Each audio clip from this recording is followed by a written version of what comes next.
Have you ever wondered why we live? What is the ultimate goal for a person? Have you ever thought deeply about why we are all gathered here? People's desires, both material and emotional, the pursuit of happiness or success, the desire to impress others. From the point of view of history, none of this matters. And in 100 years, all the people who live around you will no longer live. And what is most interesting, you and I will not even know about it. The main version supported by the current scientific environment reads as follows.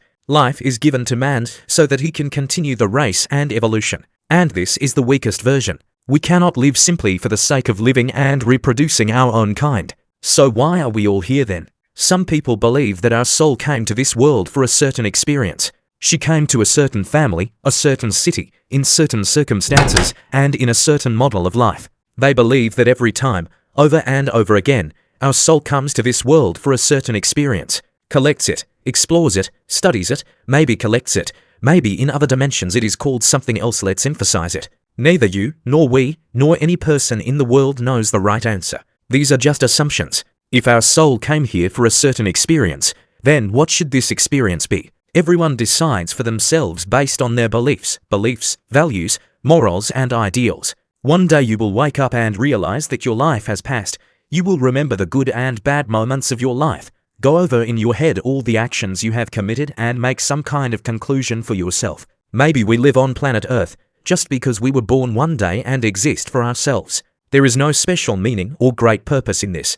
Just like some single-celled, any primitive, frivolous creature, like a one-day butterfly, lives its allotted time, so does a person drag out the days of existence. Only, unlike a less developed, biologically organized creature, people definitely need to think, what is the meaning of life? This is an eternal question. For many centuries, questions related to the meaning of life have been and remain in today's world the subject of reflection by philosophers, scientists, writers, and other people. There is no universal answer to this question. There is no single meaning of life for all people. Everyone has their own meaning, because each person is an individual and each person gives his life his own meaning. The question of the meaning of life arises with particular urgency in those periods when life does not meet our expectations, when we stop feeling independent, lonely, when obstacles, diseases, losses of people dear to us, violence, injustice, or dead ends appear, because of which we find ourselves in a desperate situation. And then we get the impression of the destruction of moral principles, because we are faced with an existence without freedom and without truth.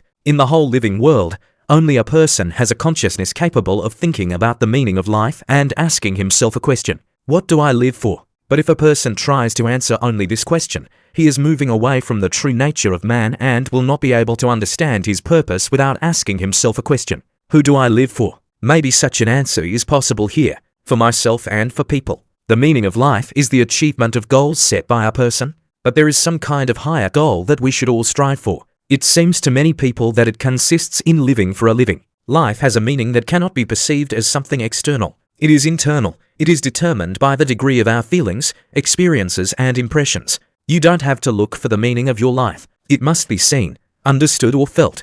The need to find and understand the meaning of one's being occupies a central place in the spiritual space of the individual, and the loss of the meaning of life leads to disharmony and depression. And the simplest truth is that there is no special meaning. We follow nature's instructions about reproduction, start families, have children. This is all at the level of instinct and does not require clarification. A person is looking for some special purpose, a connection with the cosmos, and everything turns out to be so elementary. The happiest life comes down to its usual joys. The fact that the sun is shining, or it is raining, whether a loved one smiled. The absence of unhappiness in life is also happiness. The most ordinary joys bring great happiness.